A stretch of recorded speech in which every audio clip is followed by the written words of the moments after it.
En el primer siglo surgieron un grupo de creyentes, el cual le llamaron ebionistas, o lo que es ebionismo.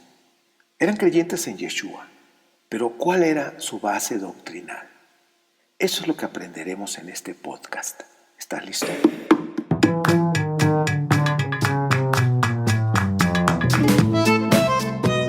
Hola, soy tu amigo Ernesto Rosas de Ministerio 710 y en este programa de 20 minutos estaremos tratando diferentes temas. La familia, matrimonios, el final de los tiempos, las noticias que están sucediendo alrededor del mundo, en fin, diferentes temas. Yo te animo que te suscribas a iVoox o a YouTube y no te pierdas ningún programa. ¿Estás listo? ¡Comenzamos!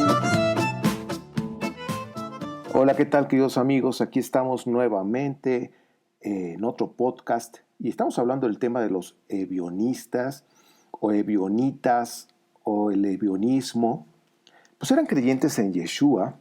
Estamos hablando del primer siglo y eran creyentes en Yeshua, pero ellos tenían una doctrina muy marcada.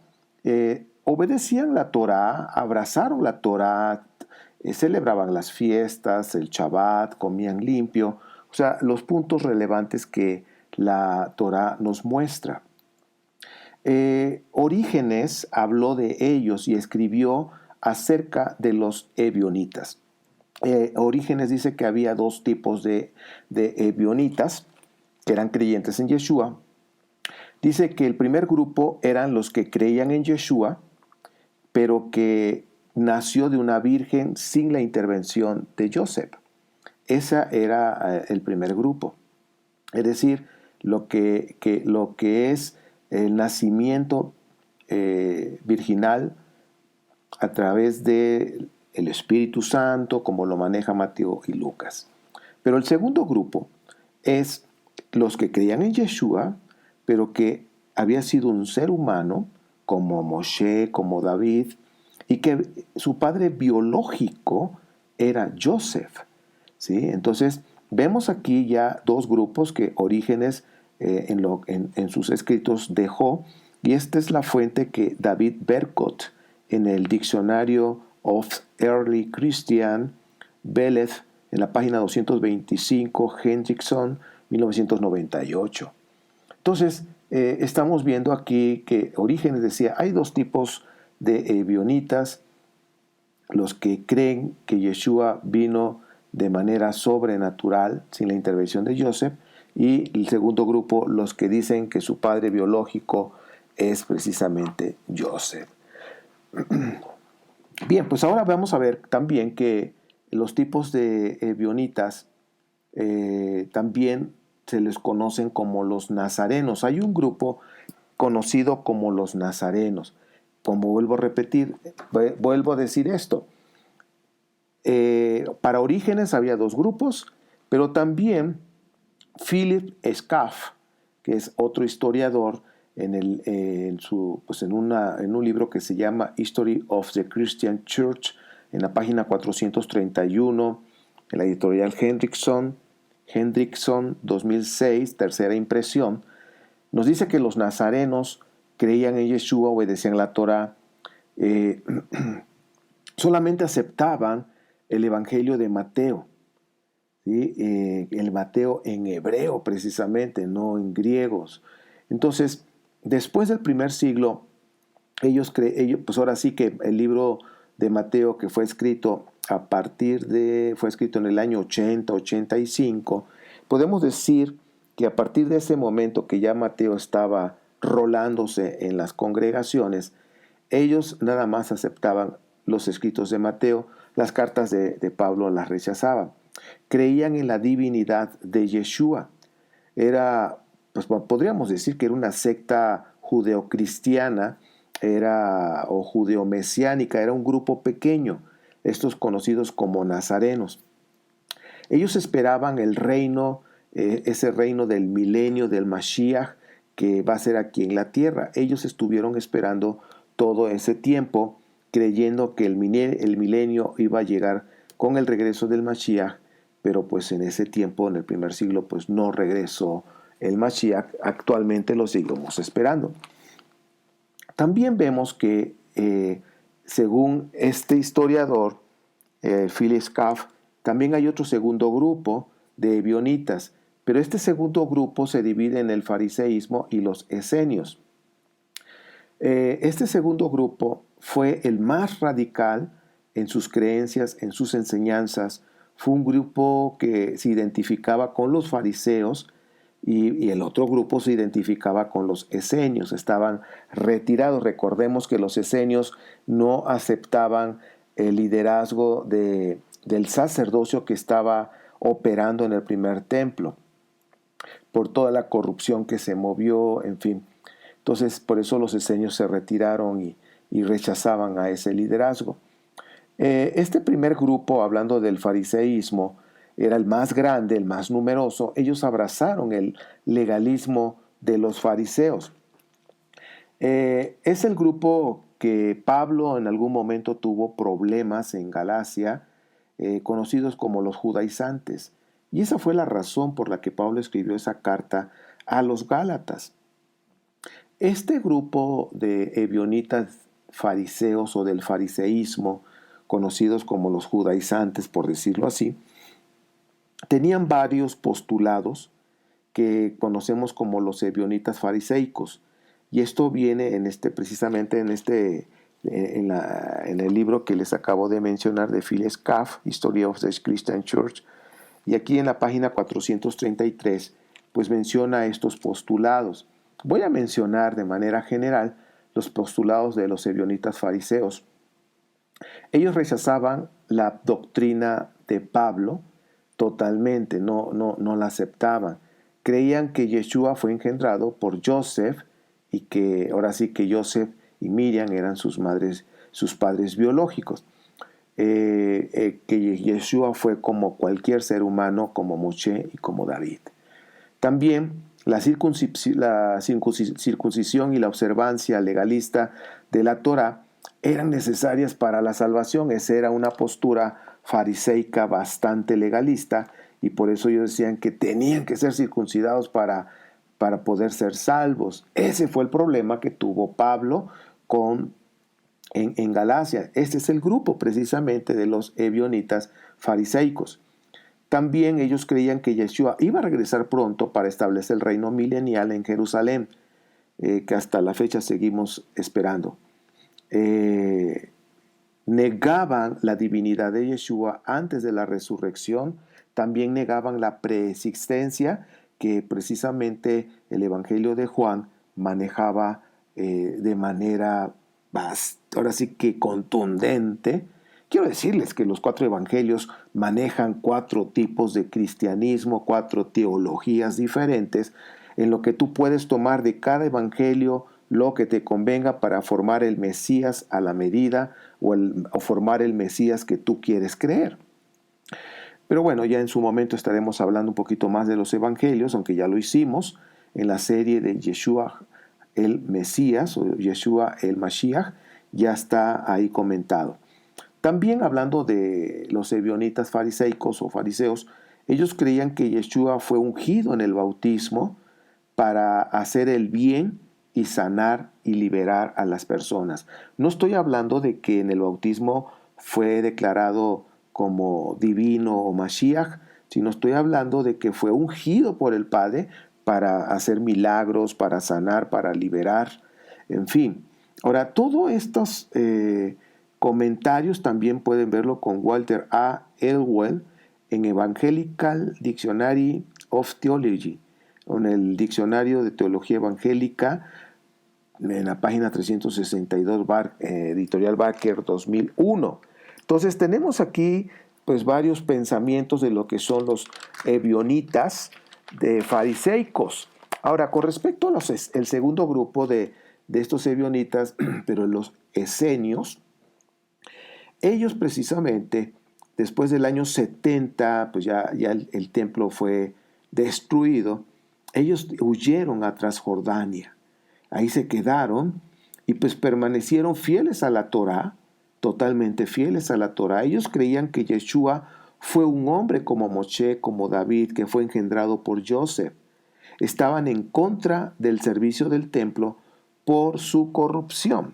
no tanto porque no creyeran en lo que encierra, en lo que se refiere al templo. No estaba en contra del servicio del templo, sino de los personajes que estaban sirviendo en el templo porque había mucha corrupción. Esos eran los ebionitas, los esenios. Pues bueno, los ebionitas después del año número 100 de esta era común, o el año 100 después de Cristo, ellos aceptaban el Evangelio de Mateo, como lo dije hace un momento, excepto el capítulo 1, donde se habla de la Virgen o de la virginidad de Miriam, la concepción milagrosa, excepto el capítulo 1 no lo aceptaban. Y pues como un comentario adicional, quiero decirles que Mateo se escribió en el año 80, Marcos fue el primer evangelio que se escribió, se dice que posiblemente fue escrito entre el 65 y el 71 de esta era común, pero fue el primer evangelio. Mateo y Lucas tomaron ese evangelio de Marcos como referencia para poder hacer su evangelio, y pues todos comenzaban con el bautismo, en el bautismo de Yeshua o la inmersión. Posteriormente, Mateo y Lucas, aproximadamente en el año entre el 95 y el año 100, agregaron el capítulo 1 y 2 ya para poder llevar a Yeshua y competir en el panteón de los dioses que tenían los romanos, Hércules, Apolonio de Tiana, entre otros, hasta aún el César, que también lo veneraban como un dios. Entonces, por eso es que los ebionitas, después del año 100, ya más arraigados en su fe, sí aceptaron el Evangelio de Mateo, excepto el capítulo 1. Totalmente rechazaban a Pablo por su posición en contra de la Torá. Esa es la perspectiva que ellos tenían. También rechazaban el Evangelio de Juan porque ese Evangelio reconocía la divinidad de Yeshua como una preexistencia tangible, haciéndolo como Dios en la misma esencia de Yahweh. Por eso rechazaban el libro o el Evangelio de Juan. También rechazaban el Evangelio de Lucas por la exaltación a la virginidad de Miriam. Aceptaban la carta de Santiago, Jacob, por la exaltación a la Torá. Entonces, como nos damos cuenta, los ebionitas, ya sea los fariseos o los esenios, ellos no aceptaron todas las cartas que ya se movían en aquel tiempo. Pero en el año, haciendo un poquito de historia, en el año 180 de la era común, Ireneo de León, fue el primero en usar el término ebionita. Ahora sí que prácticamente el que bautizó con ese nombre fue Ireneo de León en el año 180, y pues de ahí así se les empezó a llamar a aquellos que creían en Yeshua y obedecían la Torá, los ebionitas. Tiene que ver en el hebreo con una palabra como pobre, ¿sí? Y en el hebreo es pobres o pobre. Ahora sí que pues andaban pobreteando a los creyentes, ahora sí como decir pobrecitos. Pero bueno, ellos, Ireneo de León, decía que era una secta herética y judaizante porque se aferraban a la Torá. Si te das cuenta, ese pensamiento es el que está actualmente en el cristianismo cuando tú les empiezas a hablar de los mandamientos, de las escrituras, de la Torá, los 10 mandamientos, entre ellos guardar el Shabbat. Inmediatamente el espíritu de Ireneo, que está todavía, de alguna manera su doctrina está imperando ahí, no, pues son herejes, son judaizantes, simplemente porque obedeces la Torá. Las últimas comunidades ebionitas podrían haber desaparecido alrededor del siglo V, según los historiadores.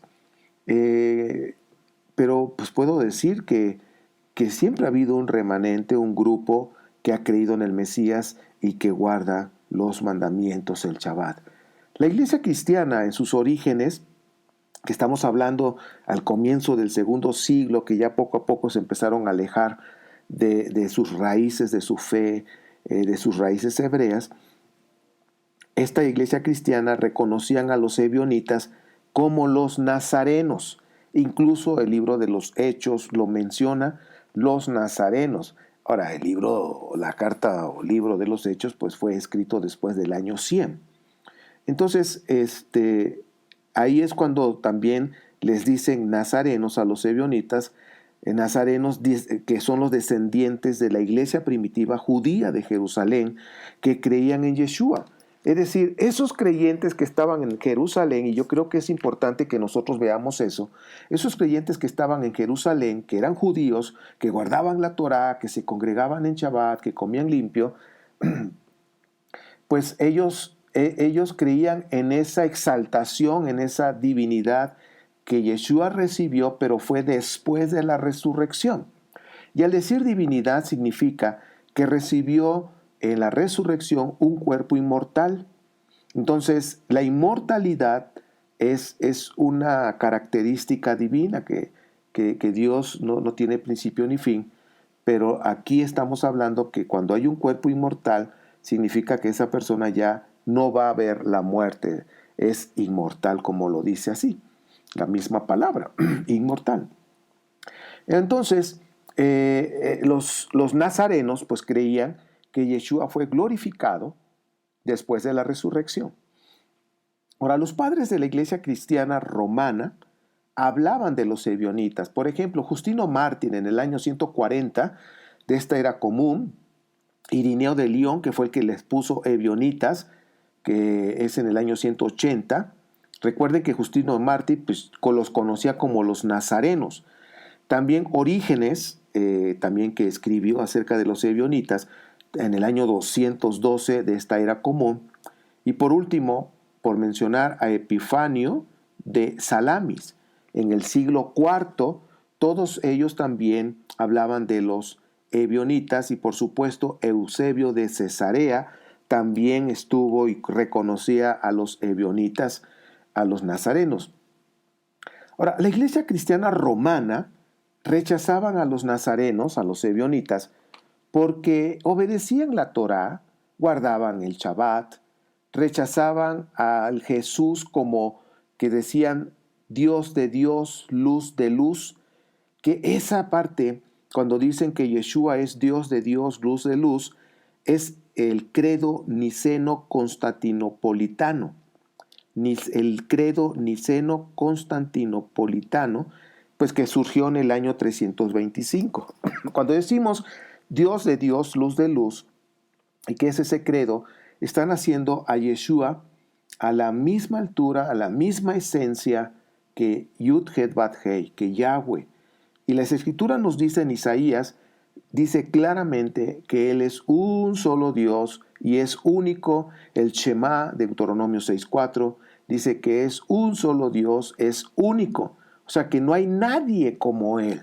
Entonces por eso vemos que el credo niceno-constantinopolitano pues está quebrantando esa parte de la Torá de Deuteronomio 6.4, Isaías 49, 9 y 10, en fin. Todos estos están hablando de que Yahweh es único y no hay nadie como Él. No hay nadie. Ahora vamos a hablar ya para ir terminando hoy. Hoy los ebionitas son pues el título puesto por los católicos, los cristianos romanos, son conocidos como los mesiánicos, judíos mesiánicos, raíces hebreas, los judaizantes.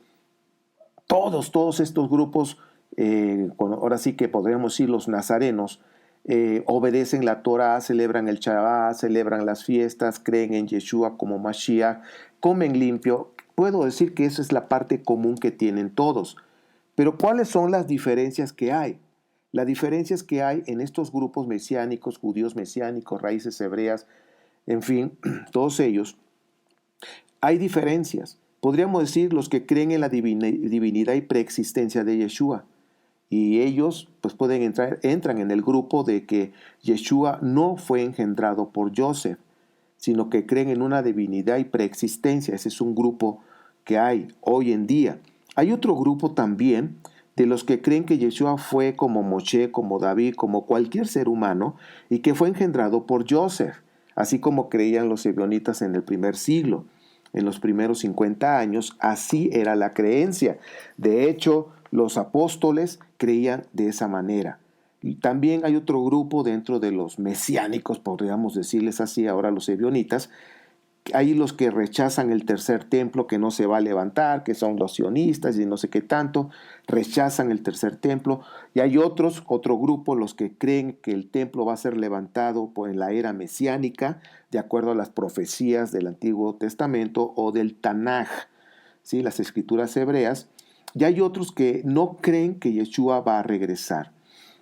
Si te das cuenta, hoy en día vemos, si hablamos de este concepto de ebionitas o mesiánicos o nazarenos o judíos mesiánicos o raíces hebreas, es lo mismo, mis amados. Quiero decirte que hoy en día dentro de raíces hebreas o del mesianismo hay divisiones y llaman herejes. A mí me han llamado hereje porque yo en lo personal, yo sí creo que Yeshua fue engendrado por Joseph de acuerdo a las escrituras porque tiene que ser descendiente de David.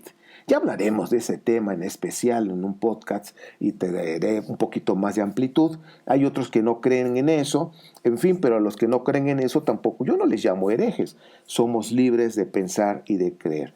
Bueno, pues estos son los ebionitas hasta el día de hoy, conocidos como los nazarenos, los mesiánicos, judíos mesiánicos, raíces hebreas, en fin, es el mismo concepto, es el mismo problema que se enfrentó el primer siglo y durante todo lo que es segundo hasta el cuarto siglo, son los mismos problemas de creencias. Bueno, pues esto es el tema de esta semana, los ebionitas, y con el favor del Eterno te estaremos trabajando otro tema. Estén pendientes y recuerda que el podcast ya está en Spotify, ya está en iVoox y en iTunes. Y pues también lo vamos a tener el puro audio en YouTube. Soy tu amigo Ernesto Rosas y si Dios lo permite nos estaremos viendo, más bien escuchando pronto. Shalom.